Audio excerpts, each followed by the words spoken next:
mendelspod.com, advancing life science research, connecting people and ideas.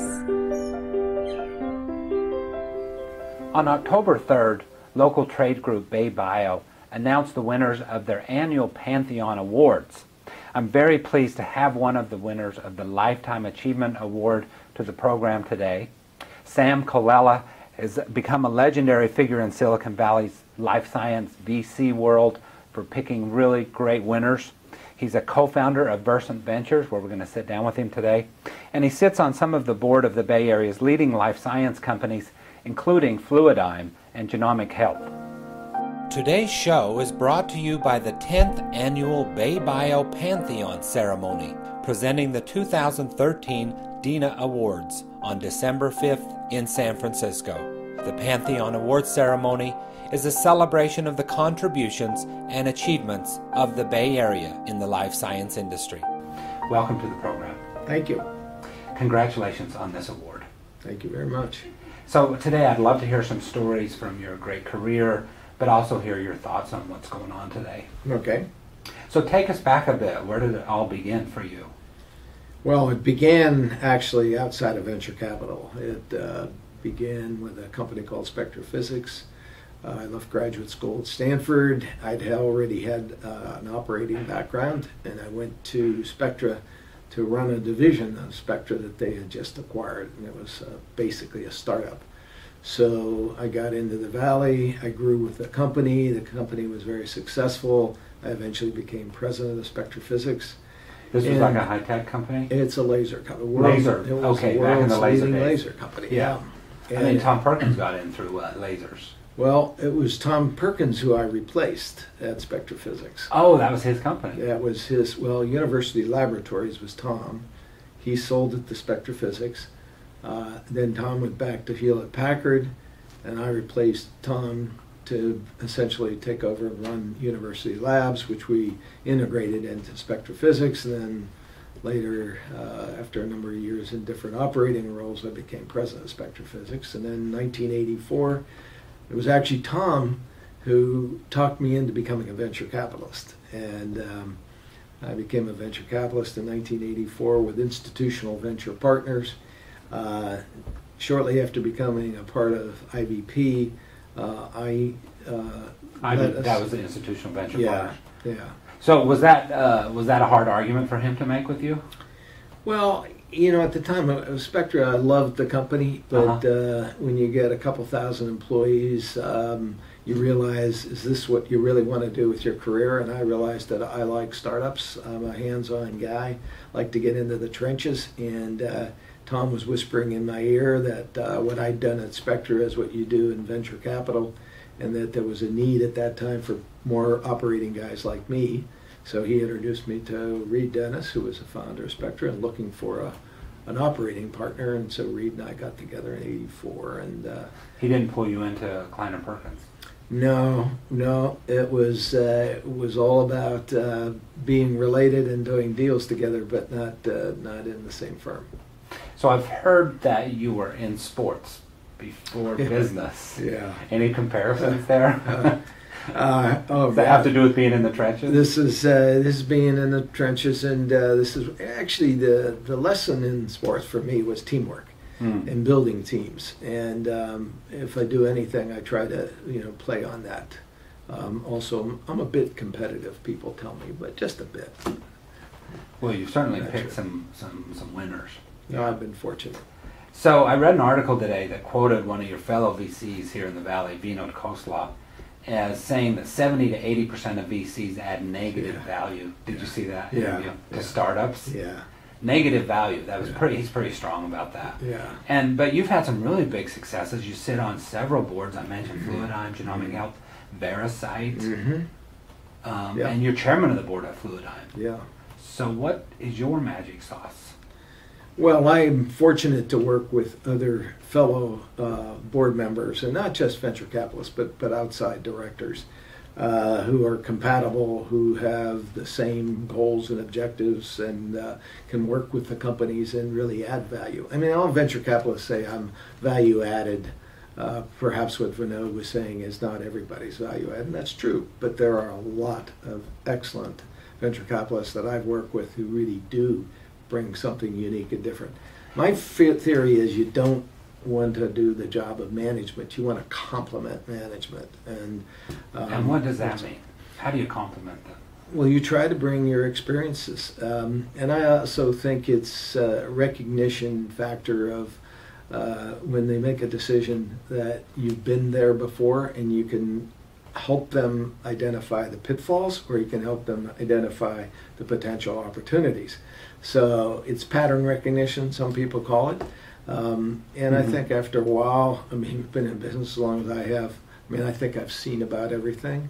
And that's how I think I can help, and that's how I think good directors can help, by sharing experiences and understanding the business, you know, well enough that they can really be contributors. What are some of the really cool things you've seen? Well, I mentioned to you that I don't know if they're the cool things, but it is something that I give a talk on that I title, "It Never Happens the Way the Business Plan Says It's going to happen."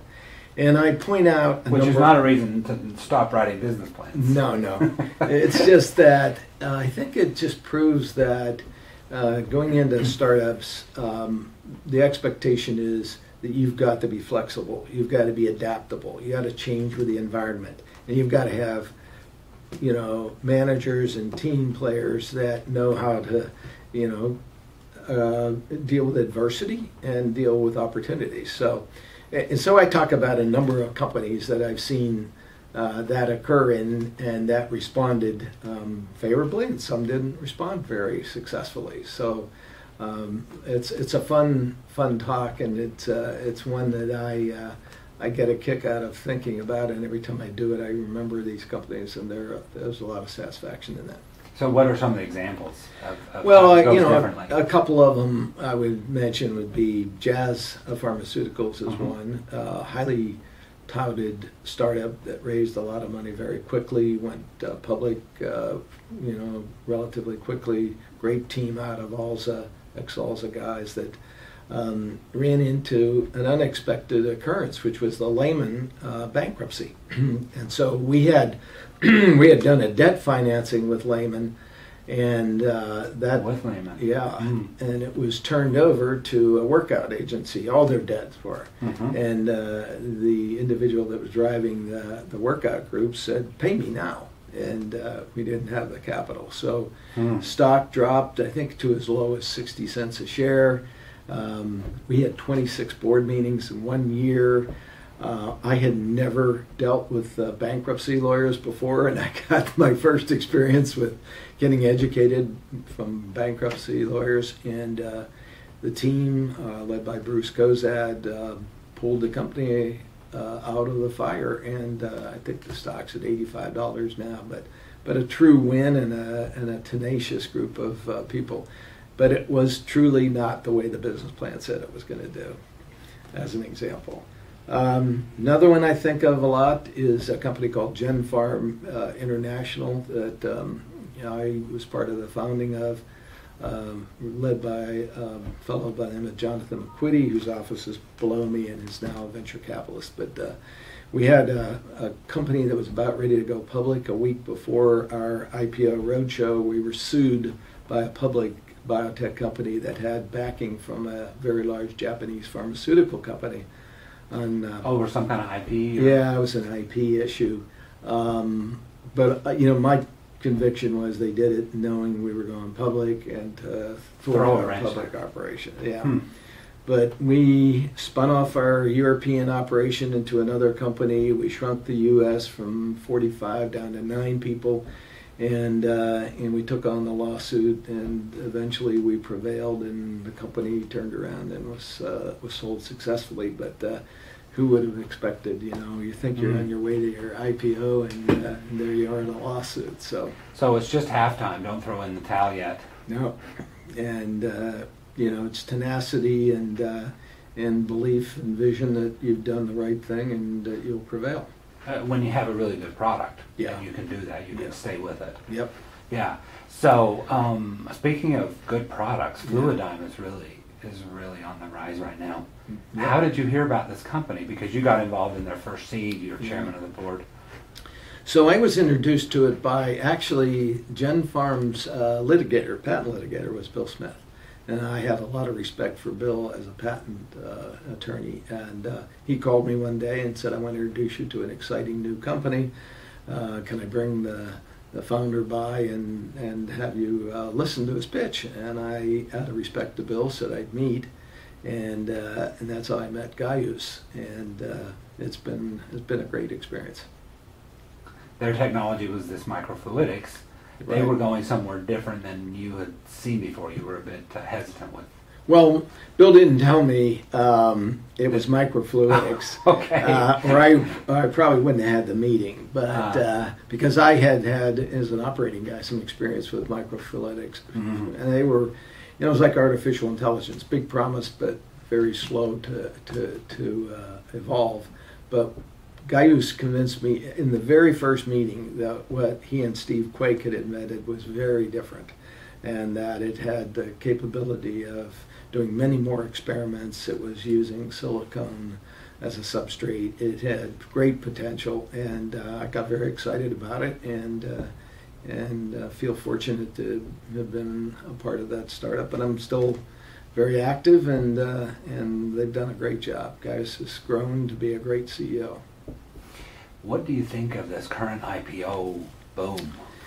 Well, I'm enjoying it. How does you're enjoying it? I'm really because there enjoying can be exits, Sure. right, with IPOs for the venture Well, community. you know, but how else does it affect you? Yeah, there are a couple things. I mean, I've seen enough IPO booms and busts that I realize that our business is cyclical, and about every 2 to 3 years, we see an up market, and then 2 years later we'll see it flounder. So I think you have to be patient. What's different, I think, about this IPO is that the fundamentals are more positive than previous ones. A lot of our previous IPOs were based on, when my partner calls it, it's a prayer and a dare to be great, but not a lot of substance. I think what's going on now is these companies have a lot of substance, and they're really promising companies.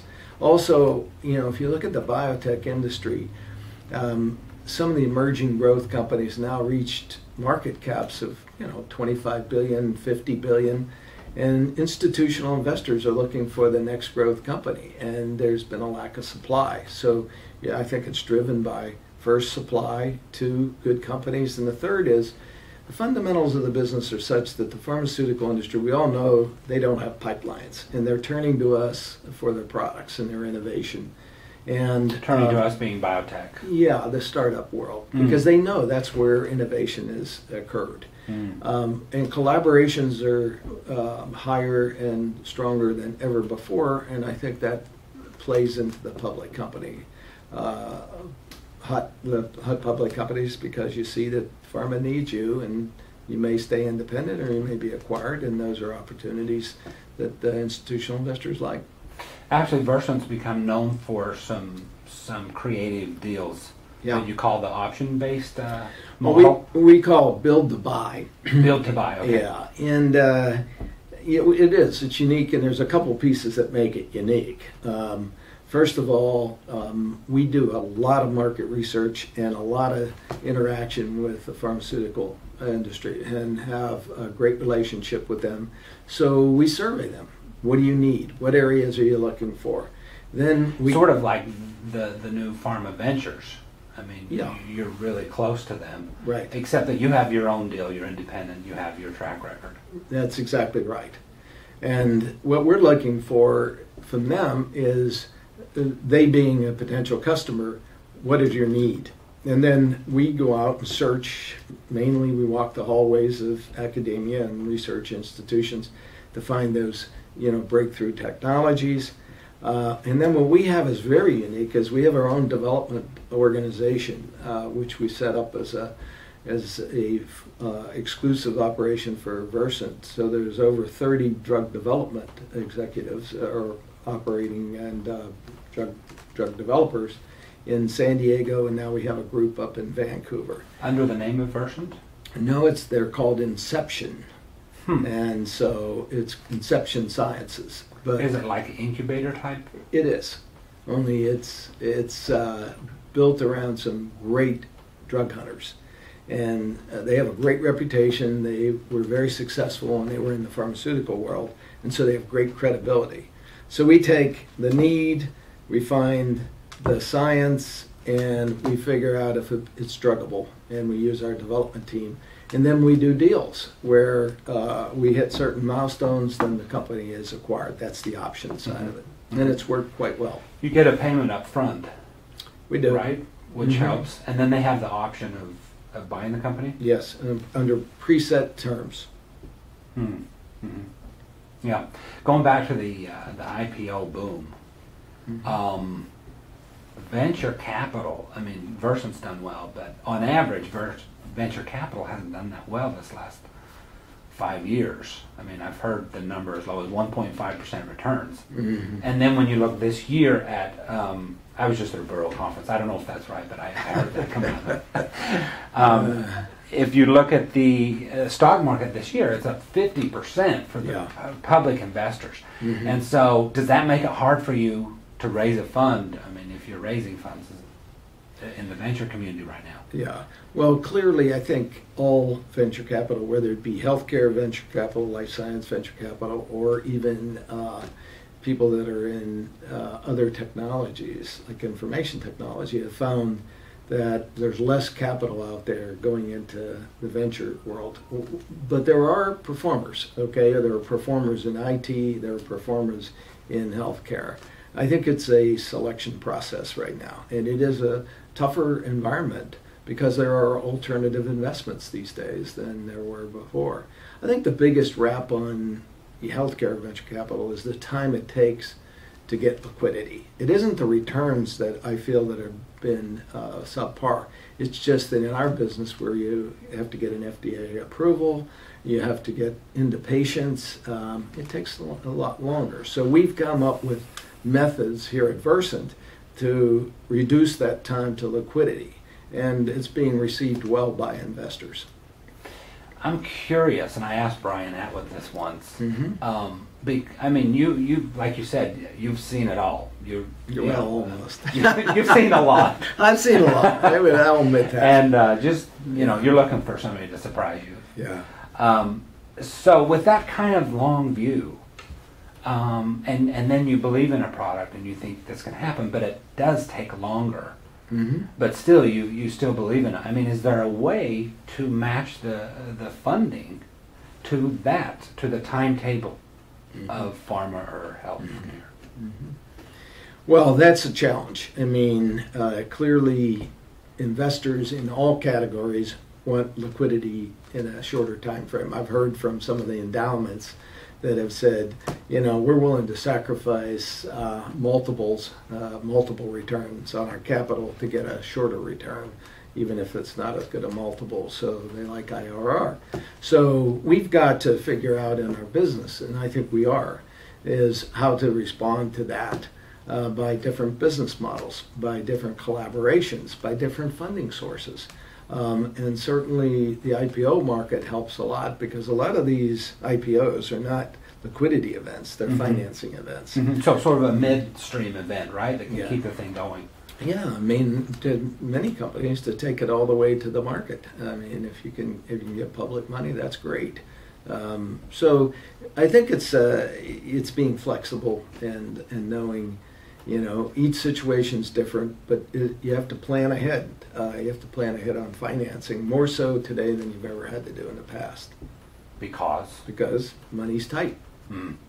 It's still tight. It's tight.